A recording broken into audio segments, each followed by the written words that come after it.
जीवन की यहाँ अनगिनत डालियाँ,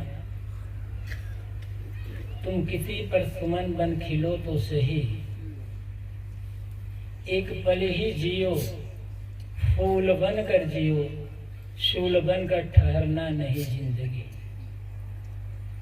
अर्चना की सजाए हुए अंजलि, तुम किसी देवता से मिलो तो सही।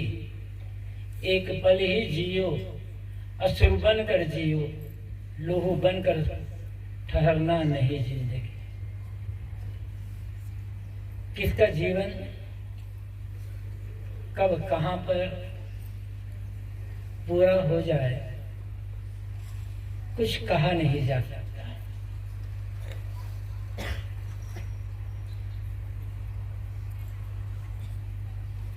अनेक लोगों के दुर्घटनाओं में शरीर छूटने की बातें हम सुनते हैं, तो जो संदेश आता है कि आज अमुक का शरीरांत हो गया, हम सुनते तो हैं। जो निकट संबंधी होते हैं, सुपरिचित होते हैं, उनके शरीरांत का जो समाचार मिलता है, थोड़ा सा धक्का लगता है, मन में एक दुख होता है। किंतु ये समाचार हमें जगाने के लिए आता है। जैसे उनका जीवन अचानक समाप्त हो गया, ऐसे हमारा भी जीवन अचानक समाप्त हो सकता है। किसका जन्म कहां पर किस परिस्थिति में हुआ, ये कोई बड़ी बात नहीं।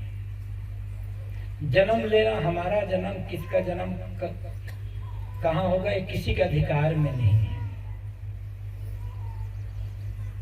किसका शरीरांत कब कहां होगा, किस प्रकार होगा, यह भी किसी के हाथ में अधिकार में नहीं है। न तो जन्म अधिकार में है और न ही मृत्यु अधिकार में है। हमारे जीवन की ये दो प्रमुख घटनाएं हैं, जन्म और मृत्यु। जन्म से जीवन प्रारंभ होता है और मृत्यु में जन्म का अंत हो जाता है। लेकिन दुनिया में किसी भी व्यक्ति को अपने जन्म का अनुभव नहीं है, किसी को भी नहीं है। जन्म सबको हुआ है, लेकिन अपने जन्म का अनुभव किसी को भी नहीं है। और मरने पर भी अनुभव नहीं रह पाता, तो अनुभव करने शरीर ही नहीं रहता। जन्म और मृत्यु के बीच का जो काल होता है, वही जीवन कहलाता है। जन्म लेने के कुछ वर्ष तक तो हम बिल्कुल असहाय होते हैं, न समझ होती है, न शरीर में शक्ति होती है, न बुद्धि होती है। थोड़ा बड़े हो जाते हैं, समझने लग जाते हैं, पढ़ते लिखते हैं। उसके बाद जीवन कैसे जीना है, यह हर व्यक्ति के अधिकार में है। हमारा जीवन कैसे बनेगा, इसका निर्णय समाज नहीं करता है, हमें करना होता है। परिवार के लोगों से प्रेरणा मिल सकती है, समाज के लोगों से प्रेरणा मिल सकती है, संगी साथियों से प्रेरणा मिल सकती है, लेकिन अंतिम निर्णय हमारा अपना होता है। हम जैसा चाहेंगे वैसा अपने जीवन को बना सकते हैं। प्रसन्न श्री रमन भाई जी का है, सभी ने बताया कि कितने वे कोमल स्वभाव के थे। एक पल ही जियो, फूल बनकर जियो, शूल बनकर ठहरना नहीं जिंदगी। रमन भाई शूल बन करके नहीं जिए, फूल बन करके जिए। जैसे फूल कोमल होता है, वैसे रमन भाई जी का व्यवहार, उनकी वाणी, उनका मन सब कुछ कोमल था, सुंदर था। और जैसे फूलों से ही सुगंध निकलती है, ऐसे ही रमन भाई के जीवन की एक सुगंध है। कितना कोमल स्वभाव और कितने कोमल वाणी उनकी। जब भी आना होता था, कमरे में मिलने के लिए आते थे, मैं उनसे पूछता था कि कैसा चल रहा है।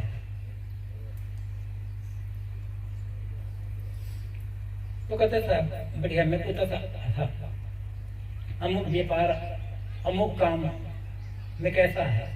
पूरा हो जाएगा साहब, चल रहा है, जल्दी पूरा हो जाएगा, महीना 2 महीना पूरा हो जाएगा। कभी मन में उनका कुछ तनाव रहा होगा, लेकिन उन्होंने कभी प्रकट नहीं किया। हमेशा आश्वासन, हमेशा साहस भरी बात वे किया करते थे। व्यापार में उतार चढ़ाव तो आता ही रहता है, जैसे गुरु श्री गुरु गोविंद जी ने कहा। उतार का जब अवसर आया, उन्होंने जो कुछ भी रहा स्वयं झेला, स्वयं सहा, लेकिन कभी परिवार वालों को, रीता बहन को या शिवानी आकृति को, अपने बड़े भाई छोटे भाई को उन्होंने कभी समस्या में, चिंता में नहीं डाला। ये लोग कहते भी रहते थे, लेकिन उन्होंने ये नहीं सोचा कि मेरी जो समस्या है उसके कारण से मेरे परिवार वालों को चिंता हो, तनाव हो, बा को चिंता तनाव हो, ऐसा उन्होंने कभी अवसर आने नहीं दिया। जो हुआ अकेले झेला। और ये झेलने का साहस संतों गुरुजनों के संसर्ग से मिलता है। उनके पूरे परिवार में 2-3 पीढ़ियों से भक्ति भावना चली आ रही है, और आज भी ऐसा अद्भुत परिवार मिलना। माता पिता में भक्ति की भावना तो होती ही है, गुरुजनों प्रति आदर सम्मान की भावना तो होती ही है, लेकिन ऐसा परिवार जिसमें सभी के सभी बच्चे, श्री बालकृष्ण भाई, रमन भाई, प्रहलाद भाई, सुधा बहन, धर्मिष्ठा बहन, ये तो है ही, लेकिन संयोग ऐसा, गीता बहन, रीता बहन, वर्षा बहन, इनमें भी वही संस्कार, उनके बच्चों में वही संस्कार। अद्भुत परिवार है ये परिवार। ऐसा परिवार मिलना भी मुश्किल है जहां सबके एक जैसे विचार हों, और कहीं जमीन को लेकर, मकान को लेकर, धन संपत्ति को लेकर आपस में कोई तकरार ना हो, कोई विवाद ना हो। ये कम बड़ी बात नहीं है, बहुत बड़ी बात है। ये आपसी समझ की बात है। प्रशांत रमन भाई जी का है, उनको डायबिटीज की बीमारी थी। जैसे कहा अत्यंत संयम, कभी कहा करते थे, कभी साहब डॉक्टर ने कहा है, कभी कुछ ऐसा लगे तो खजूर खा लेना या दूसरे खा लेना, तो कभी खा लेता हूं, लेकिन मीठी चीज अत्यंत संयम। अक्सर वो कहा करते थे कि मैं रोज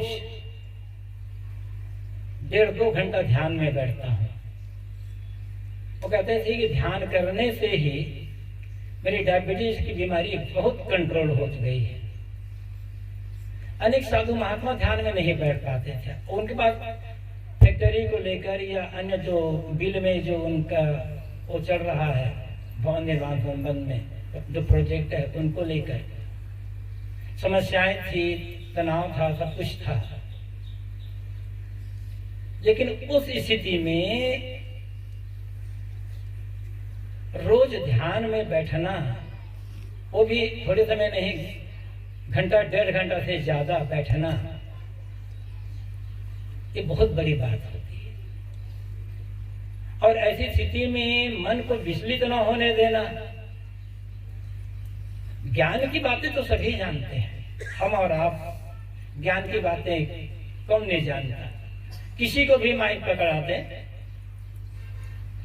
बहुत बारीकी से और बड़े अच्छे शब्दों में खूब ज्ञान की बातें, अध्यात्म की बातें, आत्मा परमात्मा की बातें कह देंगे लोग।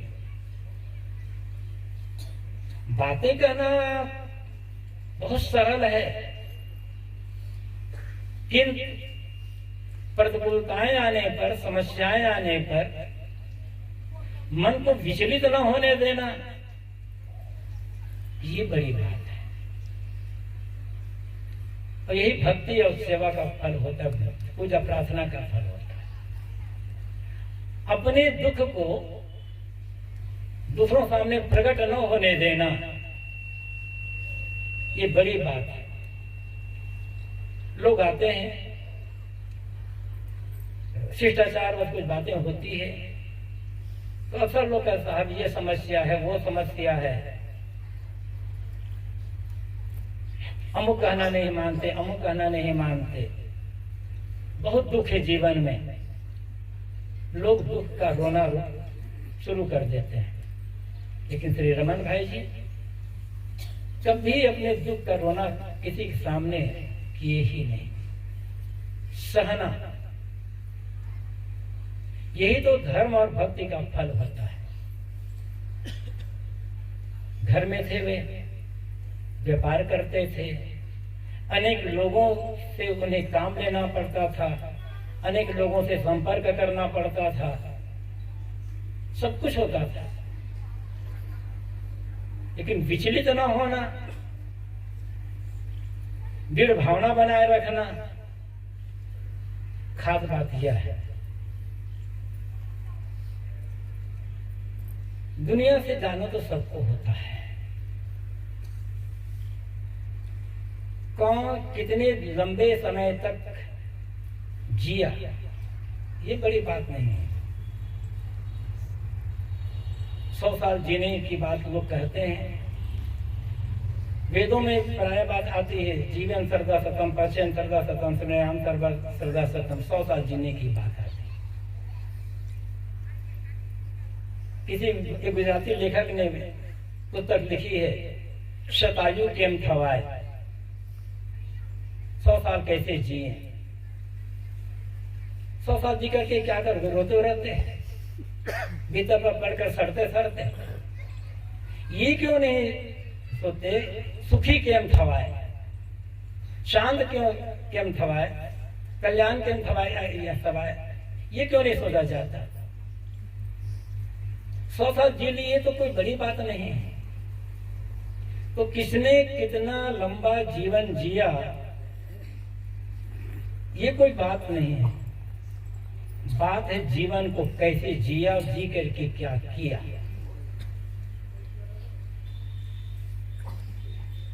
कमाना खाना एक मजबूरी है, बाल बच्चों को पढ़ाना लिखाना एक मजबूरी है, ये तो सभी कर लेते हैं।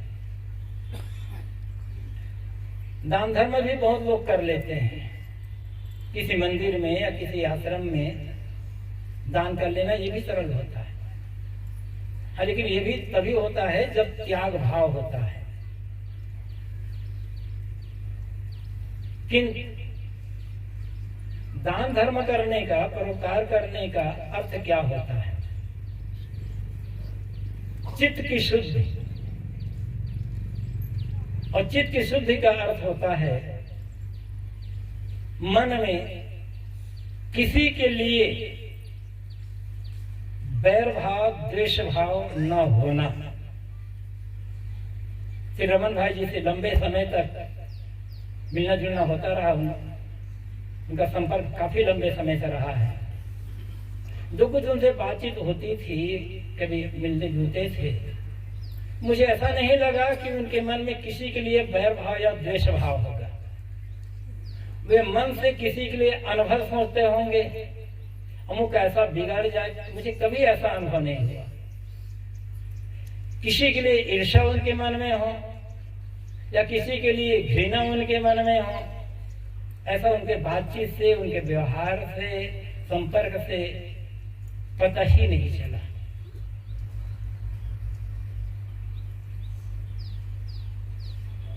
ईर्ष्या रहित मन, घृणा रहित मन, द्वेष और वैरभाव रहित मन, यही तो सुख से जीने का साधन है। उन्होंने व्यापार में जो कुछ किया वो तो यही रह गए। किसी के साथ कुछ जाता नहीं है, सब जानते हैं। जाता क्या है? हमारे संस्कार। संस्कार बनते हैं हमारे अपने कर्मों से। तो जो कुछ भी करें समर्पित होकर के किया। श्री रमन भाई ने जो किया समर्पित होकर किया। पहले अन्य और जगह भवन निर्माण का काम और भी काम करते थे, वहां भी ऐसा नहीं, ऐसी शिकायत नहीं आई कि उन्होंने ये काम किया तो उसमें ये कमी रह गई। बढ़िया से बढ़िया करने का शौक उन लोगों का था। वो रमन भाई को भी था, उनके पार्टनर से जसवीर भाई को था। ये किसी काम को करो तो बढ़िया से बढ़िया करो। ऐसा नहीं है कि इसमें हमें इतना अधिक से अधिक पैसा बचा ले। यही जीवन जीने का तरीका है, यही फूल बनकर जीने का तरीका है। पैसे के लिए ईमानदारी को खो देना, पैसे के लिए सच्चाई को खो देना। पैसा काम, यदि सच्चाई ईमानदारी हमने खो दिया, पैसा तो रह गया, यही सच्चाई ईमानदारी हमने खो दिया, तो फिर हमारे हाथ में बचा क्या था? पैसे की आवश्यकता है, किंतु पैसे को महत्व न दें, कर्म को महत्व दें, ईमानदारी और सच्चाई को महत्व दें। और जितना कर्मों को महत्व देंगे, सच्चाई ईमानदारी को महत्व देंगे, उतना हमारा मन शुद्ध रहेगा। दुख आने पर उस दुख को सहने की शक्ति मिलेगी। और जब ऐसा होगा तब हम जिसके लिए ये जीवन मिला हुआ है भजन भक्ति के लिए, वो काम भी कर सकेंगे। खास बात यह है, श्री रमन भाई जी समस्याओं से ग्रस्त होने पर भी, क्योंकि अंतिम समय जो उनको समस्या आई, आर्थिक समस्या, जो फैक्ट्री, जो काम में प्रोजेक्ट समस्या, वो समस्या तो आई, लेकिन उसके कारण उन्होंने परिवार वालों को समस्या में नहीं डाला। और इस स्थिति में भी रोज घंटा, 1.5 घंटा, 2 घंटा ध्यान में बैठना और अन्य सब काम करना और तनाव रहित जीवन जीना, ये उनके जीवन का एक सुंदर आदर्श है। उनका परिवार उनके बताए पथ पर चल ही रहा है। किसी के नहीं रहने पर उनकी संपत्ति तो अपने आप परिवार वालों को मिल जाती है, लेकिन उनके जीवन का जो आदर्श है, उनके जीवन में जो कुछ भक्ति भावना या सेवा भावना रही है, उनको आगे बढ़ा लेना, ये खास बड़ी बात होती है। और ये सुखद संयोग है, इस पूरे परिवार में वो भावना भी है। और हम आशा करते हैं भावना आगे भी रहेगी, क्योंकि संस्कारित परिवार है परिवार। तो श्री रमन भाई के जीवन से हम यदि ये संदेश ले सकें कि बड़ी से बड़ी विपत्ति आने पर भी विचलित न हो, अपने व्यवहार से, अपने कर्म से किसी को तकलीफ न होने दें और ध्यान साधना को जीवन का अंग बना करके चले, तो हमारा जीवन सार्थक हो जाएगा। और ऐसा हम ऐसा करते हैं तो ये श्री रमन भाई जी के प्रति श्रद्धांजलि होगी। श्री रमन भाई जी के प्रति श्रद्धांजलि अर्पित करते हुए और पूरे परिवार के लिए ये शुभकामनाएं करते हुए कि पूरा परिवार जैसे आज तक संगठित परिवार रहा है, भक्ति भावना से भावित परिवार रहा है, यही संगठन, यही भक्ति भावना और यही सुंदर कोमल व्यवहार आगे बना करके रखें। ये श्री रमन भाई जी पर श्रद्धांजलि होगी और मुझे आशा है ये भावना बनी रहेगी। अंत में